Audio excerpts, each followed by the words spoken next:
That's the author. So this is who आज we're हम going to meet today. लेखक से मिलिए कार्यक्रम में आगे बढ़े उससे पहले मैं मंच पर आमंत्रित करना चाहता हूँ इस कृति मंच पर लेखक भी हैं, अनुवादक भी हैं और आप इसका हिंदी अनुवाद जरूर पढ़िएगा। He's written it in Bangla. बहुत बहुत धन्यवाद सर। और अब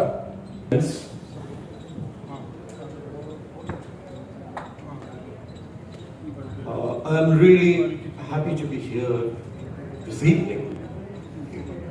And this program, as you said, it has been called With the Author. You know, I still remember the first Sahitya Academy With the Author program. As a young boy in Kolkata, I witnessed how Subhash Mukhopadhyay was speaking. That was my first. Nivalda was secretary at that time. And he was speaking, and I thought that how beautiful it is that Sahitya Academy has invited one poet to speak about his life and about his poetry. Possibly the most difficult thing for a poet or for a writer, to speak about his own life, to speak about his own poetry. I thank Sahitya Academy especially for this program, and I'm honored today that Diwaliji is here. I'm so happy. Rauji is so busy, but still he is here. My mother.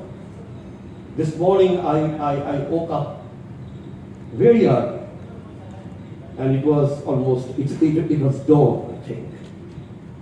And I'm going to read this poem first in Bangla, then I have made a spot translation in the morning, and I'm going to read it out to you. Poem about my mother, and why I have written a lot of poems about my mother. Why this morning I wrote this poem, I don't have any, I don't know why I wrote. But it came to me. The poem is called When My Mother Was Beautiful. When my mother was young and sexy, my father was jealous. Our neighborhood women secretly hated my mother. Years passed by. Monsoon and melancholy halted. I traveled all over the world, met hundreds of women. Some eyes tempted me to suicide. Now I am back to my mother, 90 years old, aging and ailing. I found her lips at the last shiver of eternity. She asked remotely, "My son, you look hungry. Have you eaten your lunch?" My mother, looking ugly at 90, is the most beautiful woman on earth. Very good. A refugee family. So my father ran away from Bangladesh, that is East Bengal at that time. So my mother ran and ran and ran with my father. And finally they were halted at a border. The guard asked my mother was so young, so beautiful at that time, I wonder how she was running, escaping from her home. And the guard asked her, "Where are you going?" My mother said, "This side, that side and this side." This is how we say. Epar Bangla, Opar Bangla. This side and that side. My mother asked the God, do you allow me to plant the tulsi gach? What do you say in Hindi, tulsi? Tulsi is tulsi. Vasil in English. Do you allow me to grow a tulsi plant? That was her question. And I think that this, what is happening now today in Bangladesh, it's an international crisis. And my mother, what she asked at that time, a young woman, possibly it summarizes, it epitomizes the history of migration, the largest migration in the history of mankind. So do you allow আমাকে কি তুলসী গাছ লাগাতে দেবে তোমরা? So my mother, as it was a refugee family, so my second meal was answered. How she managed, I really wondered as a father of only one son today. I wondered how she managed as many as 6 children. So I think she is possibly the most beautiful woman on earth. That is why I wrote this line. My childhood was a difficult childhood. It's in a district place. It's called Krishnagar, which is 100 miles away from the city of Kolkata. And I came to Kolkata with an appointment later, with a job. Before that, I didn't come to Kolkata.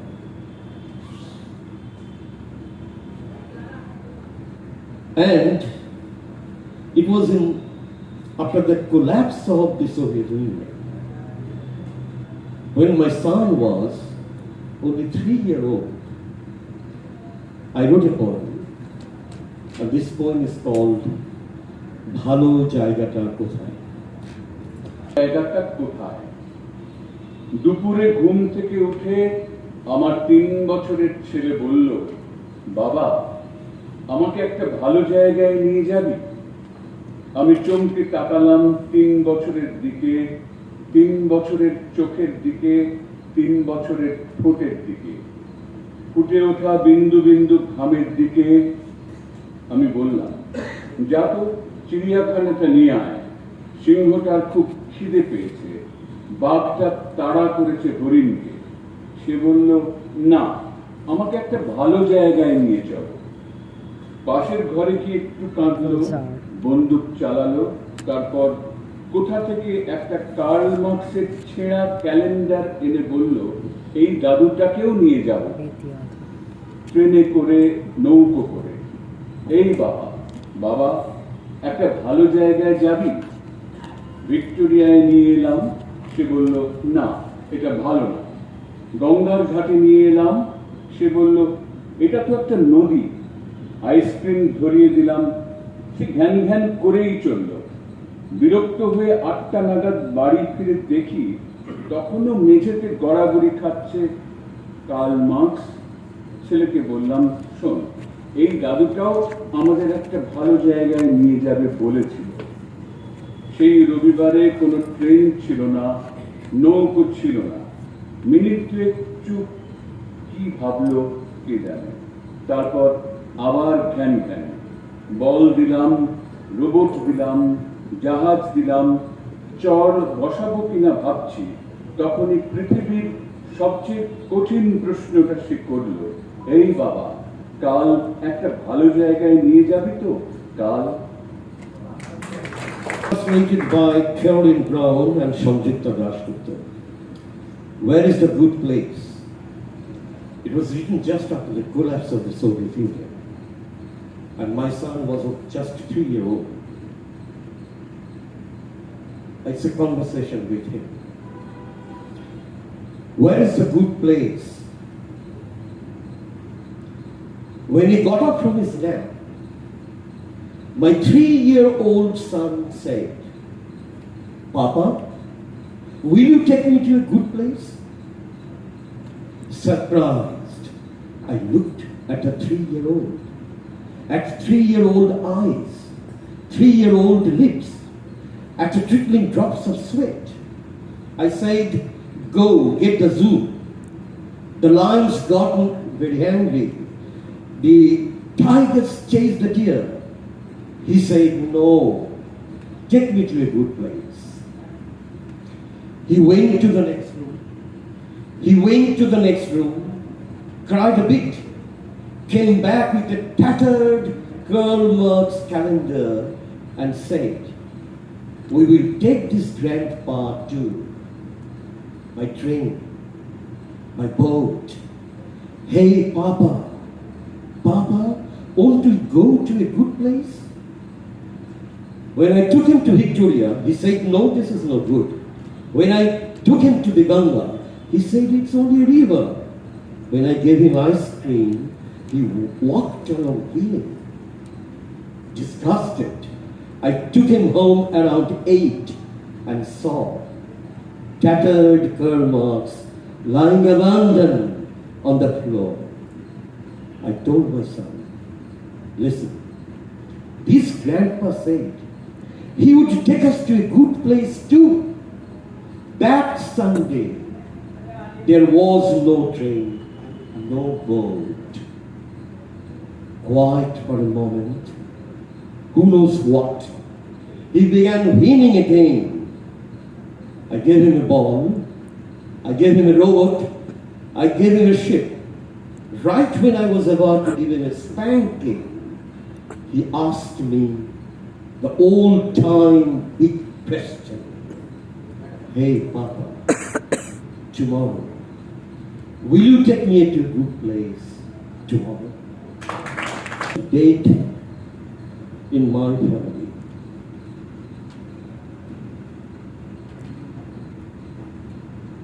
It was my young father who died young. And after his death, the situation worsened. I mean, economically, financially, family-wise. So there was a time I asked myself, shall I continue? Can I continue my studies? এটি সম্ভব হবে? পড়াশোনা করতে পারবো? কি খাবো? So that was the question, কি খাবো? The first question that came to me, what am I going to have tonight? No food. So when I took English honors, and everybody, including my mother, said, look, my son, no poor man can study English. You are a poor man, you are a poor boy of a poor family. Go and read agriculture. At that time in Bengal, agriculture as a new stream, it was coming up. A lot of my friends were joining agriculture because it could get jobs at bank and financial sector and agricultural sector. But I wanted to read Shakespeare. I wanted to read Shelley Keats' Byron. I wanted to read T.S. Eliot. There was no poetry book in my family. Even there was no Tagore. I came to know, in my childhood, I came to know about Tagore only from radio. A radio which was speaking to me from the next door house. Because at that time radio was so popular, so I started hearing some lyrics of Tagore from radio.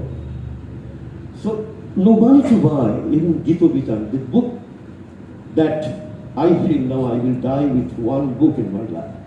If there is only one book you allow me to die with, that is Gita Vitan, the songs, all the songs.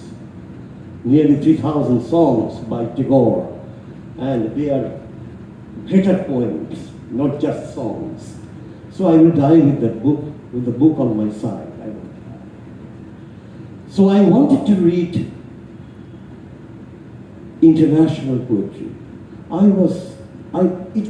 As if I was banned. I was not allowed to enter into that space, even at the university, in the college. So I started reading the East European poetry, Latin American poetry. And somewhere, I didn't find myself, I couldn't situate myself in the poetry of John Keats or Shelley or Byron. I taught them for 35 years. And still I felt I was not there. But I felt I was in Latin America. When I read first time in my life, even after Subhash Mukhopadhyay translated Pablo Neruda into Bengali, and which became almost a household book in Bengal. So Pablo Neruda, we have a way of saying Da, Shankoda, Subhasda, Nirenda, Shunilda, Shoktida, and Neruda became my Dada, a kind of. Understand? Neruda, he became another Dada. As if my poet. So tonight I can write the saddest lines. Write, for example, the night is scary and she is not with me. Someone is singing in the distance.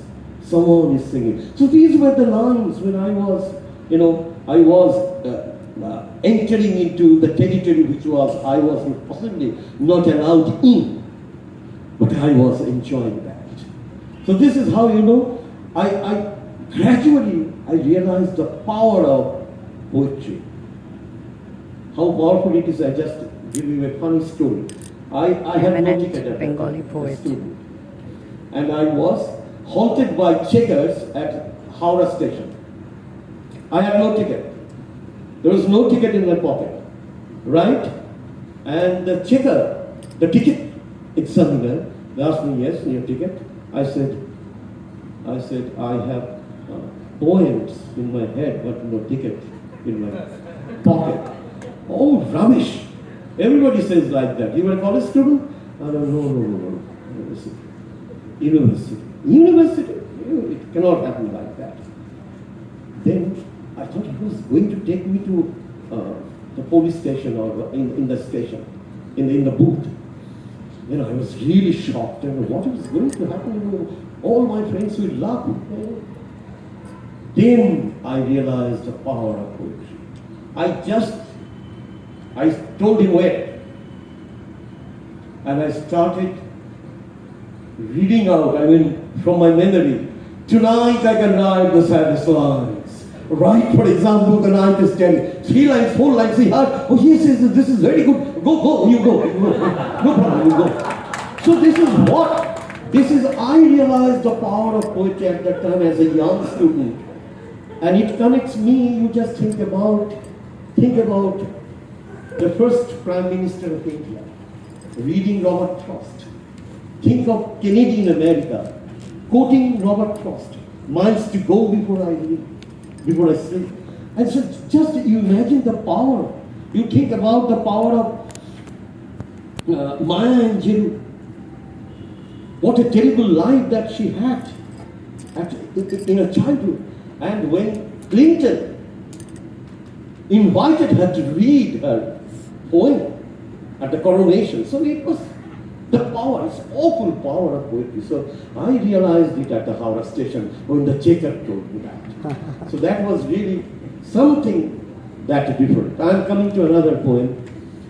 It is about Mollika.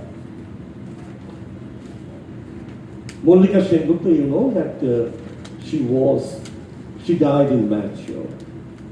She died young, at the age of 50. And she was already a big name in Bengal as a writer, as a poet. Many of you who are sitting here today have met her before, I think. Paramita, you also met her, no? And Nimolda was our mentor in Kolkata at that time, so Nimolda knows her pretty well. I wrote this poem. I wrote almost a book of poems after she passed away. But this one is a very small one. I would like to read out to you. Short poem. And the Festival of Letters here at Sahitya Academy. We have Meet the Author. This poem is called That's Subodh Sarkar. Here's something. A Moth in the Universe.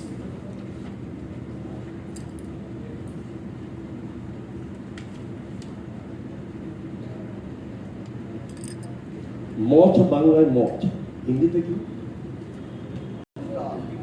That famous line. Huh? पतन. अच्छा.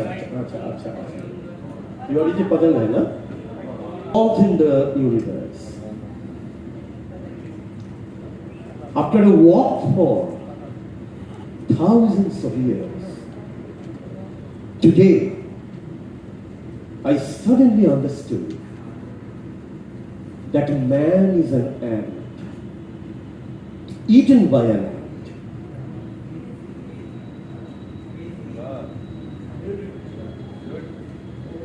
That man is just after the death of my wife, after radiation, after surgery, after chemotherapy. It's a battle for those who are around her. She was on her deathbed.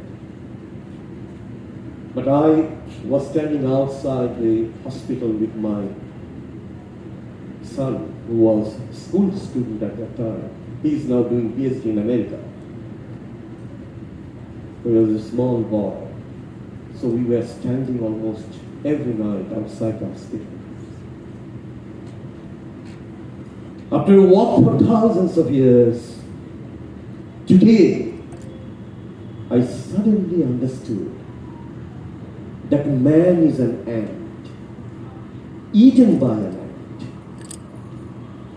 After Holocaust, nuclear explosion, and gene mapping, I realized, trust me, I realized man is a caterpillar. After love and lovemaking, malice and joy, I accepted the truth that man is but a moth in the universe, with a burden of another universe on its little head. And who saved me at that time is that man from Magadh who used to speak. I was asking Bodhinaranji this morning. That man used to speak and Tathagata said to me. I was into it. I was into this philosophy. I didn't practice anything, but I realized the power of, the power of philosophy, the power of his teachings. I had a series of poems at that time. Well, the poem is called Tathagata Apnake. It has 11 parts. I would request her to read only 2 small parts, and I will follow with the Bengali. आपसे कोई अगर तुम्हें अश्विन की सुबह जूता मारे, तुम क्या करोगे तथागत? तथागत ने कहा, अग्रहायण के नियमानुसार जूते का क्षय होना तय है। मेरी भी बदले की भावना कम हो जाएगी फागुन के आते आते, लेकिन जिसने मुझे जूता मारा था, पिछले 3 सहस्त्र वर्षों से उस जूते की कील कुरेद रही है उसे। फिर लौट आया है अश्विन, क्या जूता नहीं मारोगे? তোমাকে যদি কেউ আশ্বিনের সকালে জুতো মারে, তুমি কি করবে তথাগত? তথাগত বললেন, অঘ্রাণের নিয়মে জুতোর ক্ষয় হবে। আমারও প্রতিহিংসার ইচ্ছা কমে আসবে ফাল্গুনে, কিন্তু যে আমাদের জুতো মেরেছিল সেই জুতোর পেরেক গত 3000 বছর তাকে খুঁজিয়ে চলেছে। আবার আশ্বিন এসে গেল, জুতো ছুটবে না। কেউ যদি তোমার মুখ থেকে খাবার কেড়ে নেয়, তুমি কি করবে তথাগত? তথাগত বললেন, যার খাবার আছে সে খাবার কেড়ে নিতে আসে না, যার নেই তাকে খেতে দাও। যদি খেতে নাও দাও, এরপর কিন্তু যাদের খাবার আছে তারা একটা দল হয়ে যাবে, যাদের খাবার নেই তারা একটা দল হবে, এদের একটা গৃহযুদ্ধ হবে। তবে কি জানো, যাদের হাতে খাবার আছে তারাই জিতবে। सम्मान करना उचित है, तुम्हारी क्या राय है तथागत? तथागत ने कहा, जो तुम्हें समाप्त करने के बारे में सोच रहा है, जब तक वह स्वयं समाप्त नहीं हो जाता तब तक उसका सम्मान करो। यहाँ तक कि अगर दुश्मन की लाश सड़क पर पड़ी हो, उसे सम्मान से उठाकर ले आओ छांव में, उसे नहलाओ, हो सके तो छुप के गुसल खाने में जाकर अपने 2 आंसू बहा आओ। तथागत ने कहा, वो तुम्हारा दुश्मन हो सकता है, लेकिन इंसानियत के नाते उसका भी कुछ अधिकार था, क्या वो तुम नहीं दोगे? শত্রুকে সম্মান করা উচিত। তোমার কি মত Tathagata?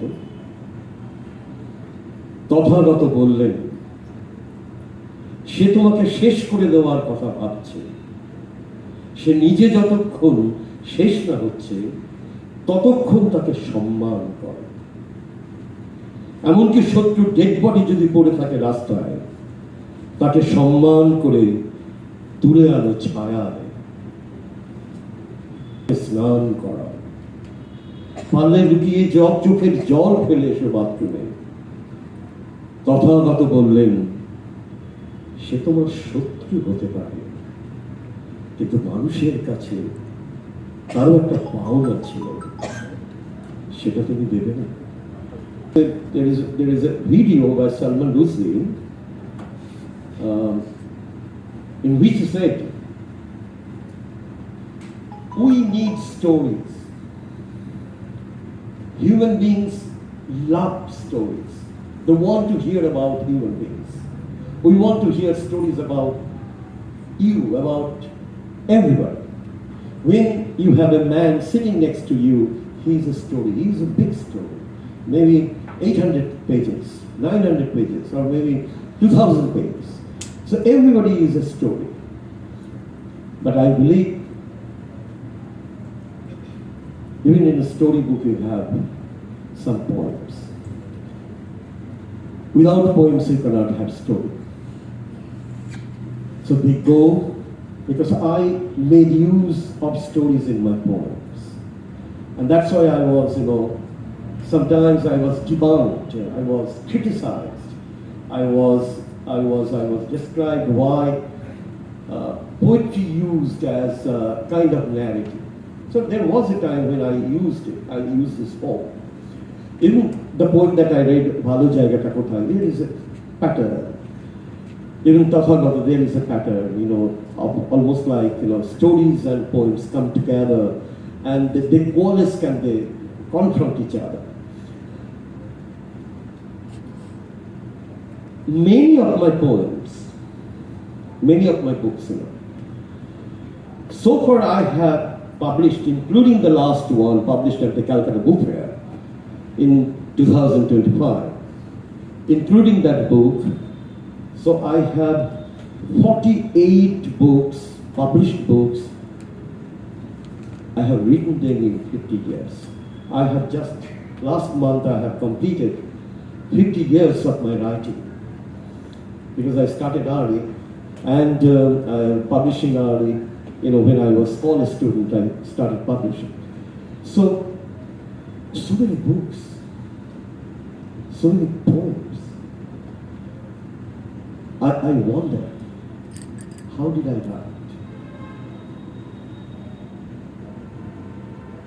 Every morning I felt that my morning begins possibly at 6:30, and I need at least 3-4 hours in the morning. I may write, I may not write. I may discard the point that I have written before. That is also a part of writing. So this is very important for me. In the morning, if I don't get 3-4 hours, I feel the whole day is lost. And that is why, throughout my academic career, for 35 years, I never took any morning class. I used to have, always I requested my principal and my head of the department, HOD, always requested them to give me classes after 1 p.m., after 2 p.m. I'm ready to teach my students up to 7 in the evening. I don't mind. Even after the college is closed, I can teach them under a tree. I don't mind. But no class, please, in the morning, in the first half of the day. So, and they allowed for 35 years. I'm grateful to my college where I taught for 35 years at City College in Calcutta. And did I write every morning? Is it possible for any poet? It was my ambition that I should write every day. This is what Sunil Gangopatra, everybody knows Sunil. Sunil told me that yes, whether you write or don't write, sit at the table. Focus on the table. It's like he was a kind of rustic man, but he used to mean that, it's like a worshipper. You get inside the temple and you perform your rites. Worship. So possibly I was influenced by his opinion and I started writing every day. But writing every day, it could make 100 books of my poems. It's impossible. You cannot write every day. Throughout my career, protest poem became a kind of poetry that I wanted to introduce. It's protest, but it's not like kind of protest. Not kind of this kind of protest. You can protest it in a very low voice. You can say something important, not by shouting, in a very low voice, as if you were talking privately to your girlfriend. It can be protest. But many of my poems centered around the events which were taking place. So in 90s, in the first decade of this century, and also in the second decade. So 30 years, so many things happened. So many terrible days we spent, not only in India or Bengal, but also outside India. So the game came into my poetry. And if any researcher wants to do a research, he can, without any history book, he can, if he reads my poems, whether you like my poetry or not, but it is true that if you read my poems, it will give you the history of last 40 years. Not only of Bengal, but also India and outside also. From that huge bulk of protest poems, I choose to read only one poem here today. That was the poem I wrote in 2006. It is called, some of you have heard this poem before. Forgive me, I'm going to read it again. This poem is called Monipurer Ma.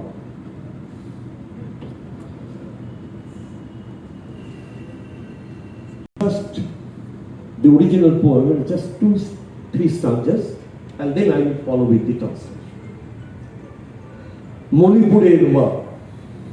Subodh Sarkar. নগ্ন উঠে দাঁড়ালো আমার মণিপুরের মা। এই মায়ের দু চোখ থেকে চোখ পেয়েছি, আশির লোক ভাষা পেয়েছি, পেয়েছি সারে গামা। নগ্ন উঠে দাঁড়ালো আমার মণিপুরের মা। আর্মি জিপ চলে গগন তলে, আর্মি জিপ সারে জাহাঁ সে বলে। আর্মি জিপে মেয়েটি আছড়ায়, আর্মি জিপে বোতাম খোলা ছিল।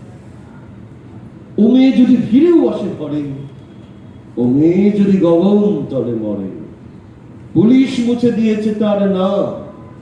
বাড়ি কোথায়? ইম্ফলের বাইরে কোনো গ্রাম। এসব ঘটে রোজ। কোথায় কোন তরুণী পড়ে আছে, কোথায় তার অন্য বোন নিখোঁজ। শুধু তাদের জরুরি চলে গেছে। কিন্তু আজ জুলাই মাসে হারানো বিপদ সীমা, উঠে দাঁড়ান নগ্ন হয়ে স্তম্ভ দেয় মীরা। পৃথিবী দেখ, মায়ের বুকে কখনো উপসে কেমন লাগে নগ্ন হলে তোর নিজের মা। This poem was translated. I sat with the American poet Christopher Merrill, who is now the director of IWP at the University of Iowa in America. So we sat together to translate this poem. I'm just reading it out to you.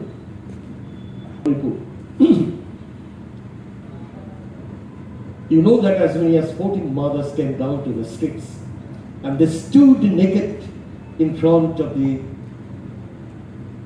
Assam Rifles headquarters in Imphal, and that became an international headline in the year 2006. That night, I thought my mother was also standing naked with those 14 Manipuri mothers, and I wrote this poem that night. Mothers of Manipur, naked, they stood. My mothers of Manipur, my eyes are born from their eyes. All that I speak is from them, from their music. Naked they stood, my mothers of Manipur. Can the army and the police do anything they like? Nobody is allowed in the streets. Only smoke goes by. Nobody can speak up. No way to protest. Naked they stood up, my mothers of Manipur. Army jeeps move around under the sky. Army jeeps sing our national song. There is unbuttoning in one jeep. A girl reeled into the jeep. Should the girl go home? Should the girl die under the sky? The police have erased her name. What's her address? A village outside Imphal. That is what happens every day. A young girl is found unconscious. Somewhere else, a younger sister missing. Only their skirts flutter. But in the month of July, the limit is past. Naked they stood up, the breast milk givers. Let the world watch the veins in their chest. How do you feel when you see your own mother naked? As the Assam Rifles shut down the gates, I feel as I did in the womb. I feel the river Ganga streaming out hot. The mothers of Manipur redefined mothers. Where mothers walk naked in protest, colonels, commanders, what did you do? Do you think your mom still remains your mom? She is burning. She is burning. She is burning inside every mother. A mother within mother. Oh, well, that was Subodh, Sarkar at the Arpada auditorium. It was really good.